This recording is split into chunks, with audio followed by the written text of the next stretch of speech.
Diasco Foot, miroir du football de la diaspora congolaise.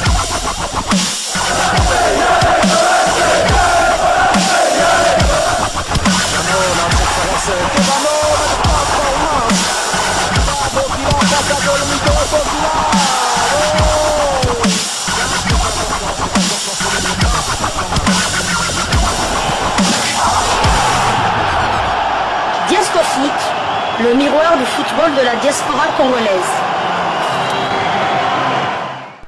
Vous êtes sur Diasco Foot, le miroir du football de la diaspora congolaise. Diasco Foot vous dit bonjour, tout le plaisir est pour nous de vous retrouver, mais surtout de savoir que vous êtes nombreux en train de suivre votre chaîne YouTube dédiée uniquement aux footballeurs de la diaspora congolaise. C'est l'heure de partager avec vous quelques news que nous avons pu récolter pour vous, des news concernant certains de nos internationaux ou des binationaux qui se sont illustrés dans leurs clubs respectifs. Et cela dans le cadre de cette troisième livraison sportive de ce mercredi 10 juillet 2024. Une livraison qui nous emmène du côté de l'Espagne pour parler d'un international congolais. Mais avant cela, permettez-moi de profiter de ce micro pour souhaiter un heureux anniversaire à Joël Nongo, fils d'un de nos abonnés qui a fêté lui-même son anniversaire hier, Guigui Nongo. Et nous souhaitons également à un autre de nos abonnés, Jérémy Mabiala, qui fête aussi son anniversaire ce jour.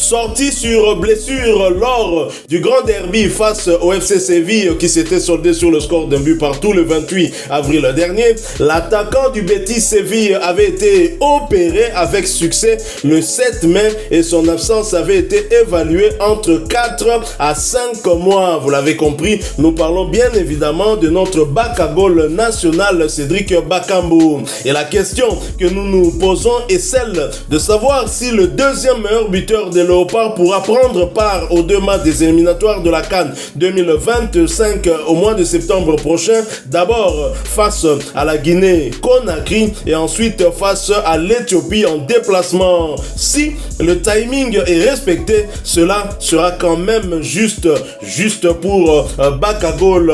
Et bien évidemment Cédric Bakambu qui n'a pas été verni après la dernière CAN qui s'était jouée du côté de la Côte d'Ivoire. De retour, lui qui a été transféré du côté du Betis Séville pour évoluer en Ligue 1, un championnat qu'il connaît très bien. Alors qu'il avait bien débuté, on espérait en tout cas le voir continuer à progresser, à avancer. Malheureusement, il s'était blessé à 2 reprises. Au moment où il tente un premier retour, il va rechuter et jusqu'à ce jour, il est en train de reprendre peu à peu. Et d'ailleurs, l'international congolais, il y a quelques heures, avait publié sur sa page Facebook une photo de lui en train de travailler en salle, bien évidemment, pour revenir plus fort et revenir au plus haut niveau très rapidement, avec juste ce mot discipline.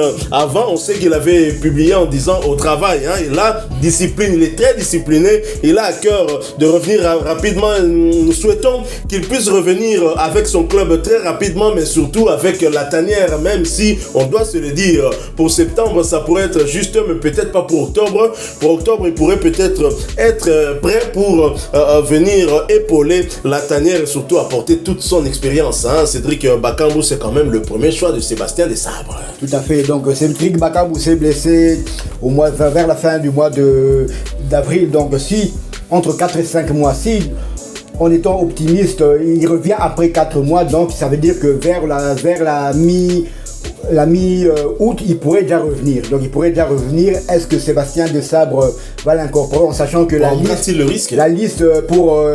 des joueurs sélectionnés pour les deux matchs des éliminatoires de la CAN 2025 sortira probablement entre le 15 et le 20 août. Est-ce que Cédric Bakambu est-il en avance? Parce qu'on a vu, comme on a vu dans la photo ici, qu'il travaille déjà en musculation. Est-ce que c'est un travail collectif ou bien c'est juste un travail, il travaille seul la musculation avant de travailler individuellement sur le terrain avant de reprendre avec son équipe. Donc ça paraît un peu probable que Cédric Bakambu soit là pour les matchs de qualification contre la Guinée en RDC, que ce soit on ne sait pas encore si ça sera à Kinshasa ou à Lubumbashi, et lors du déplacement en Éthiopie.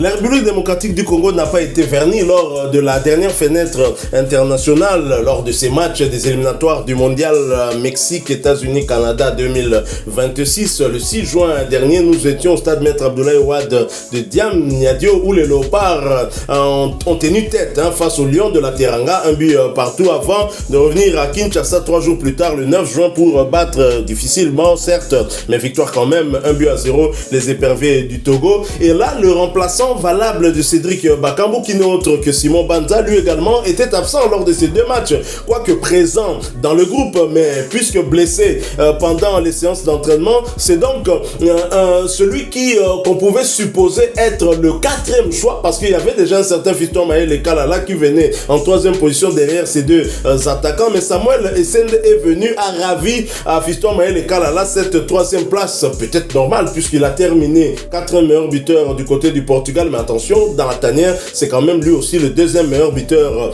chez le Léopard. Et compte tenu de son profil, Sébastien Desabre l'avait préféré à Fiston Maël Kalala. Il a bien remplacé Cédric Bakambu, même si il est resté muet. C'est plutôt le 4e choix, appelons-le ainsi. Fiston Maël Kalala qui a signé un but sur les deux matchs. Donc 50% des buts de la RDC lors de ces deux matchs-là était l'œuvre de Fiston Maël Kalala. Ce sont les statistiques qui parlent. Cédric Bakambu, un joueur très important dans la tanière, pas seulement pour ses qualités en tant que joueur, en tant que footballeur, mais des qualités aussi pour tout ce qui est extra football. On sait par exemple que beaucoup de joueurs qui sont arrivés dans la tanière ont été convaincus par Cédric Bakambu. Je me souviens même du retour de Dieu merci Mbokani dans la tanière. C'était également grâce à Cédric Bakambu, celui qui contacte des joueurs comme Théo Bongonda, qui finit par faire le choix du cœur, grâce notamment à des conseils de Cédric Bakambu, qui avait très clairement montré à un joueur comme Théo Bongonda que la République démocratique du Congo le voulait. Il est allé là où on le voulait, plutôt que continuer à réclamer là où on ne te veut pas encore, on ne te veut pas du tout. Donc c'est un joueur très très important dans la tanière. Moi j'espère qu'il va faire son retour, surtout que l'âge ne patiente pas, l'âge n'attend pas. Il est déjà à ses 33 ans et donc Cédric Bakambu, son avenir dans la tanière, il pourrait peut-être se dire je me bats jusqu'en 2026. Si on réussit à arracher cette qualification pour la prochaine Coupe du Monde, je vais terminer ma carrière internationale, peut-être même ma carrière tout court après ce mondial-là. En tout cas, c'est tout ce qu'on peut lui souhaiter pour tout ce qu'il a eu à faire dans sa carrière et surtout pour tout ce qu'il a eu à faire pour cette équipe de la République démocratique du Congo. Il n'a pas souvent été reconnu à sa juste valeur, et c'est ça qui peut nous faire le plus mal. Je me souviens comment on a tiré sur lui lorsqu'il avait raté ce penalty contre Bono, contre le Maroc pour l'égalisation. Peut-être qu'on aurait gagné ce match, mais attention, peut-être que ça aurait réveillé les Marocains, ils nous auraient montré un tout autre football et qu'ils nous auraient peut-être battu sur le score de 2-1 ou de 3-1. Tout à fait. Donc moi aussi j'espère que Cédric Bakambu, s'il prend sa retraite internationale, ce sera après la Coupe du Monde 2026, car on l'espère. En tout cas, j'ai foi que la RDC se qualifiera pour la grande fête qui aura lieu du côté de l'Amérique du Nord. Cédric Bakambu aussi, dans un coin de sa tête quand même, je pense aussi qu'il vise aussi le record de Dieu merci Mbokani. Ça fait toujours bien d'être parmi le meilleur buteur le meilleur buteur en exercice encore de l'équipe nationale. On sait que Mbokani, Dieu merci Mbokani en a 22. Cédric Bakambu pour le moment il en a 14. Donc il est Cédric Bakambu est à 8 buts de Dieu merci Mbokani. C'est beaucoup et c'est aussi peu. Donc à lui s'il retrouve S'il retrouve son efficacité, pourquoi pas aller titiller le record de Dieu merci Mbokani. Donc c'est vrai que malheureusement lors de la dernière CAN il n'avait pas marqué comme tous les autres attaquants, mais son expérience, son vécu, on en aura besoin pour affronter les matchs de la Guinée et de l'Éthiopie en septembre. On peut dire que Cédric Bakambu peut encore jouer 2 compétitions majeures avec les Léopards, la CAN 2025 au Maroc ainsi que la Coupe du Monde en Amérique. Voilà, nous sommes arrivés à la fin de ce sujet. Si vous l'avez aimé, laissez-nous un maximum de j'aime. Merci de partager avec nous en commentaire votre point de vue. Abonnez-vous sur cette chaîne Diasco Foot parce que nous sommes le miroir du football de la diaspora congolaise et n'oubliez pas d'activer la petite cloche de notification histoire de ne plus rien manquer des prochains sujets que nous allons vous proposer encore une fois. Merci à vous, avec espoir de vous retrouver bientôt dans un autre sujet d'actualité. En l'entendant, portez-vous bien et Diasco Foot vous dit au revoir.